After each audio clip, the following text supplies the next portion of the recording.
तो anime characters को गुस्सा आता है तो हमें पता है कुछ बड़ा होने वाला है। जैसे जब ड्रैगन बॉल में गोकू पहली बार सुपर सैयन में बदला तो काफी ज़्यादा चौंका देने वाला था मेरे लिए। और इसमें पोकेमॉन पीछे नहीं है। टाइम टाइम पोकेमॉन भी बहुत लोगों को गुस्सा आता रहता है, तो मैंने सोचा कि बार इनको देखना चाहिए, पता लगाना चाहिए कि गुस्सा उनकी पावर को कितना ज़्यादा बढ़ा देता है। तो शुरू करते हैं इसके उस पोकेमॉन से जिसका गुस्सा ऐसे सभी पोकेमॉन से काफ़ी ज़्यादा है। एस का इन्फरनेप चिमचार था, वो कभी पॉल का हुआ करता था और इसमें काफ़ी ज़्यादा एटीट्यूड भरा हुआ था और वो सिर्फ स्ट्रॉन्ग पोकेमॉन को पकड़ता था। उसने चिमचार की ट्रेनिंग को भी बहुत ज़्यादा हार्ड रखा। जब एस पहली बार पॉल से मिला तो वो नॉर्मल लगा। उसने एस को बैटल के लिए चैलेंज किया, जो बैटल टट्टी वर्सेस चिमचा की हुई। पॉल का बिहेवियर थोड़ा रूड था एस के साथ, लेकिन उसका बिहेवियर चिमचा के साथ उतना ही ज्यादा ठीक था। चिमचा ने बैटल जीत भी ली। पॉल उस टाइम तक नॉर्मल ट्रेनर लग रहा था जिसमें सिर्फ एटीट्यूड ज्यादा है, लेकिन ये सब धोखा था। जैसे बुरे लोग पब्लिक में अपने आप को अच्छा दिखाने की कोशिश करते हैं, वैसे ही पॉल अकेले चिमचा को मारा करता था।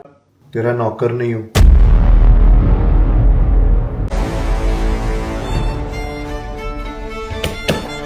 और वैसे छुपाने की भी कोशिश नहीं करता था और ऐसे देखकर काफी ज़्यादा शॉक हो गया था और लोगों ने इसे ऐसे इग्नोर किया जैसे तुम्हें अपने घर में किया जाता है, क्योंकि उसने अपने पहले जो बैटल में चिमचा को एक मिर्ची की तरह यूज किया दूसरे पोकेमॉन्स के अटैक को सहने के लिए। लोगों को लगता था कि पॉल चिमचा की ब्लेज एबिलिटी को एक्टिव करने की कोशिश कर रहा है। इस एबिलिटी में जब एचपी कम होती है तो उन्हें पावर बूस्ट मिलता है, लेकिन चिमचा की ब्लेज एबिलिटी एक्टिव नहीं हो रही थी क्योंकि वो बार बार बैटल में हार जाता था। और यही सब देखकर पॉल और भी ज्यादा गुस्सा हो गया। एक बार ऐसे पॉल से पूछा कि अगर तुमसे इतना ही हार्ड ट्रीट करते हो तो तुमने इसे पकड़ा ही क्यों। तो पता चला कि चिमचा काफी ज्यादा स्पेशल है। तो कुछ जंगलू इसे परेशान कर रहे थे और इनसे लड़ते लड़ते चिमचा की हेल्थ काफी ज्यादा लो हो गई थी, लगता था कि वो मर ही जाएगा। तो अचानक से चिमचा की ब्लेज एबिलिटी एक्टिव हुई, उसने इन सभी को भगा भगा कर हरा दिया। पॉल ने ये सब देखा और एक एनिमे विलन की तरह उसके पास गया और बोला, मेरे साथ चल, मैं तुझे घर, गाड़ी, बंगला सब दूंगा। चिमचा बिल्कुल मासूम था, वो उसके साथ चला गया। उसे क्या पता था कि वो अपनी लाइफ पूरी गुलामी में दे रहा है। ये बात पॉल का कोई प्लान नहीं था ब्लेज एबिलिटी को एक्टिव करने के लिए, वो सिर्फ चिमचा को मारने की कोशिश कर रहा था। एक एपिसोड में पॉल ने चिमचा को गार्डसॉन का अगेंस्ट भेजा, वो कि सिंथिया का गार्डसॉन, और इसलिए चिमचा इसमें हार गया। पॉल और भी ज्यादा गुस्सा हो गया। सिंथिया भी ये देखकर सोच रही थी, भाई तू ठीक तो है, चिमचा सिर्फ एक फर्स्ट स्टेज पोकेमॉन ही तो है। और ये सब अत्याचार उसके अंदर की आग और बढ़ा रहा था। एक टूर्नामेंट में पॉल और एस को एक साथ बैटल करनी थी। उस टूर्नामेंट से पहले एस रात में ट्रेनिंग कर रहा था, तो उसने पॉल के चिमचा को बुरी तरह पिटते हुए देखा। पॉल ने अपने सारे पोकेमॉन चिमचा पर छोड़ देते, बंद करो हाथ जोड़ के। मैं अपने पोकेमॉन्स को चिमचा पर थंडरबोल्ट अटैक करने के लिए बोला। पिकाचू ने बीच में आकर इन सबको रोक दिया। अगले दिन टूर्नामेंट जीतने के बावजूद पॉल चिमचा से खुश नहीं था, उसने चिमचा को रिलीज कर दिया। उसके बाद एस चिमचा के पास गया, उसने उसे अप्रोच किया और अपनी टीम में ले लिया। जो उसका दर्द था जो उसे पॉल से मिला था वो खत्म नहीं हुआ और अब उसकी ब्लेज एबिलिटी अंदर ही अंदर उसे परेशान कर रही थी। अब जब भी वो हारने वाला होता वो रेडर्स के साथ अपने आसपास सभी पर अटैक करता। लोग सोचते हैं ब्लेज ऐसे ही काम करता है, लेकिन पहले चिमचा ऐसा नहीं था, सिर्फ पॉल की वजह से हुआ है। ऐसे में पूरा सीजन चिमचा को ठीक करने में लगा दिया। मॉनफन और इन्फरनेप बनने के बाद भी ये प्रॉब्लम नहीं गई। इन्फरनेप ब्लेज मोड में आता था वो कुछ अलग ही था, वो हार नहीं मानता था और वो किसी से डरता भी नहीं था, यहाँ तक कि उसने काफी बार एस पर भी अटैक किया है। और ये बिल्कुल सुपर सैयन फॉर्म है पोकेमॉन से। और मुझे अब तक याद है बचपन में टीवी पर जब इन्फरनेप ब्लेज मोड में आता था तो टीवी से हटने का मन नहीं करता था। यही इन्फरनेप की असली ताकत को दिखाता है, जहाँ पर वो हर जगह आग फैला देता है जैसे वो ब्लेज मोड में आता है। लेकिन एस के 8 जिम बैटल में जब इन्फरनेप अकेले बचा हुआ था, उसने ब्लेज मोड में कंट्रोल दिखाया। एस ने उससे बात की और उसे समझाया और उसे शांत किया। और असली इन्फरनेप की पावर हमें सीनो लीग में दिखी, जहाँ पर वो पॉल के अगेंस्ट था। जब बैटल इन्फरनेप और इलेक्ट्रिफायर के बीच में थी, इन्फरनेप ने ब्लेज मोड पे कंट्रोल किया और पॉल को हरा दिया, जो पावर उसे इतने समय से चाहिए थी। मेरे लिए इन्फरनेप का गुस्सा बिल्कुल सही है, अगर मैं उसकी जगह होता तो शायद सुपर विलन बन चुका होता।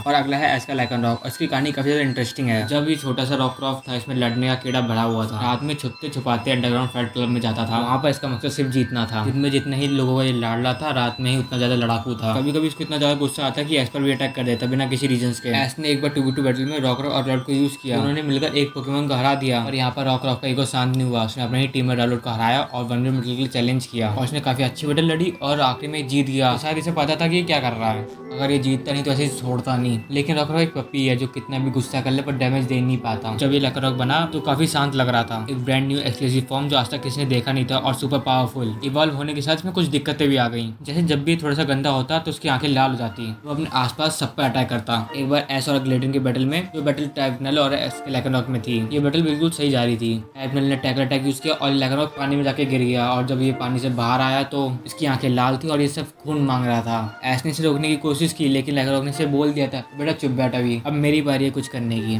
सारी उम्र मैं जो कर जा बड़े आ रहा। और सबसे दुख पीड़ा दर्द देने वाली बात यह है कि इसे कोई पावर बूस्ट नहीं मिला। इतना गुस्सा करने के बाद और खून जलाने के बाद इसे कुछ भी नहीं मिला। बैटल में आखिर में हार गया और अगले ही एपिसोड में ऐश ने इस प्रॉब्लम को ठीक करने की कोशिश की और आगे में ऐश ने अपना जुस्सू यूज किया और ये सब ठीक कर दिया और रैग्नारॉक की रेड आइज की प्रॉब्लम चली गई। मुझे लगा था मुझे इन्फिनिट जैसा कुछ बड़ा देखने को मिलेगा, पर ऐसा कुछ भी नहीं था। ये सब धोखाधड़ी था हमारे लिए। एट द एंड इसने हमें सिर्फ एक चीज दी, वो भी धोखा। अब तुम कमेंट में बताओ कि तुम्हें इससे बड़ा धोखा क्या मिला है। और नंबर पे कुछ ऐसा जो तुमने सोचा भी ना हो। और उससे पहले अगर तुम्हें फेमस एनिमेज देखनी है तो तुम डाउनलोड कर सकते हो एनिमे रिफ्ट ऐप, जहाँ पर तुम्हें सारी एनिमेज मिल जाएंगी और उनकी मूवीज भी बिल्कुल फ्री में, ना कोई हिडन चार्जेस है ना सब्सक्रिप्शन की दिक्कत। और तुम्हें इसमें नीचे सबटाइटल्स भी नहीं देखने पड़ेंगे क्योंकि इसमें इतनी सारी लैंग्वेज है, हिंदी, इंग्लिश, मलयालम, तेलुगु और इतनी सारी जो तुम गिनते थक जाओगे। अपने पसंद की लैंग्वेज में एनिमे चूज करो और देखना चालू कर दो। नारुतो, वन पीस और ब्लीच में सारी एनिमे है, वो भी बिल्कुल free. High quality streaming, fast loading और एक बड़ी लाइब्रेरी में हर एक वीक में नए एपिसोड आते रहेंगे। यहाँ पे बिल्कुल फ्री है, तो रुके क्यों हो, डिस्क्रिप्शन में लिंक है, वीडियो खत्म होने के बाद जाओ और डाउनलोड करो एनिमे रिफ्ट ऐप और अपना नया एनिमे एडवेंचर चालू करो। और नंबर 1 पे है पिकाचू। पिछली वाले की तरह कोई फ्रॉड नहीं है और जब इसे गुस्सा आता है तो शायद पूरी दुनिया का नहीं, पूरी यूनिवर्स का सबसे ज्यादा ताकतवर पोकेमॉन बन जाता है। और पिकाचू की बैक स्टोरी काफी ज्यादा सैड है। जब पिकाचू पीचू था तो वो अकेले रहता था, उस पर सारे पोकेमॉन अटैक कर दिया करते थे। पर एक दिन एक मदर कंगस खान ने उसे देखा और उसे अडॉप्ट कर लिया। पर स्टोरी अब यहाँ से काफी ज्यादा सैड हो जाती है। मदर कंगस खान का पाव सिर्फ एक पोकेमॉन को उठाने के लिए बना था और पीचू के आने की वजह से बहुत जल्दी थक जाती है और सारा काम नहीं कर पाती। पीचू ने ये सब देखा और अपनी फैमिली को छोड़ने का फैसला बनाया जो उसे बहुत मुश्किल से मिली थी। और इसके बाद पीचू पिकाचू में इवॉल्व हो जाता है। जब पिकाचू पहली बार ऐश से मिला तो काफी ज्यादा गुस्सा था और किसी की नहीं सुनता था। और जब पहली बार स्पिरिट ने उन पर अटैक किया तो पिकाचू ने एक अटैक में उन सभी को हरा दिया। और ये गुस्सा बिल्कुल सही था क्योंकि स्पिरिट उस पर अटैक कर रहे थे। लेकिन बाद के एपिसोड्स में हमें पता चला कि ये पिकाचू नहीं, एक गॉड लेवल पोकेमॉन है। एक बार टीम एक्वा और टीम में लड़ाई कर रहे थे पूरी दुनिया पर कब्जा करने के लिए। ऐश की टीम वहां पर पहुंची और उन्हें रोकने की कोशिश की। और इन्हीं लड़ाई में पिकाचू ने उनसे ब्लू अप छीनने की कोशिश की और पिकाचू और ब्लू अप एक साथ मर्ज हो गए और उसकी आंखें रेड हो गई और इतना पावरफुल कि इसे कोई भी कंट्रोल नहीं कर सकता था। और पिकाचू ने सब कुछ डिस्ट्रैक्ट करना चालू कर दिया। ऐश ने उसे रोकने की कोशिश की पर वो नहीं रुका और जहाँ पर पिकाचू पूरी बिल्डिंग को तोड़ने में लगा था, टीम रॉकेट उसे पकड़ने की कोशिश कर रही थी। पिकाचू ने टीम रॉकेट को देखा और उन्हें उड़ा दिया। और हमें पिकाचू की असली पावर तब देखने को मिली जब उसने थंडरबोल्ट अटैक आसमान में किया और वो पूरा आसमान 2 भागों में बढ़ गया। और ये तो कुछ भी नहीं, पिकाचू ने ग्रोडन को समन किया, उस पर चढ़ा और कायोड के अगेंस्ट उसे कमांड भी दिए। और एंड में सब कुछ ठीक हो गया, ब्लू और उससे अलग हो गया और पिकाचू अपने नॉर्मल फॉर्म में आ गया। पर उस एपिसोड में पिकाचू पूरी दुनिया का सबसे ताकतवर पोकेमॉन था। मेरा मानना है कि पिकाचू का गुस्सा बिल्कुल सही था क्योंकि वो किसी के काबू में था और उसका सारा गुस्सा बाहर आ रहा था। और इस एपिसोड के हमें पता लगा कि पिकाचू का गुस्सा कितना ज्यादा ताकतवर है। और तुम्हें क्या लगता है कि हमें पिकाचू का गुस्सा आगे फ्यूचर में देखने को मिल सकता है? और याद से अगर तुम्हें वीडियो पसंद आई तो लाइक कर देना। और अगर तुम्हें पोकेमॉन मूवी देखनी है तो यहाँ पे एक मूवी शो होगी, जाकर इस पर क्लिक करो और वहाँ पे मिलते हैं।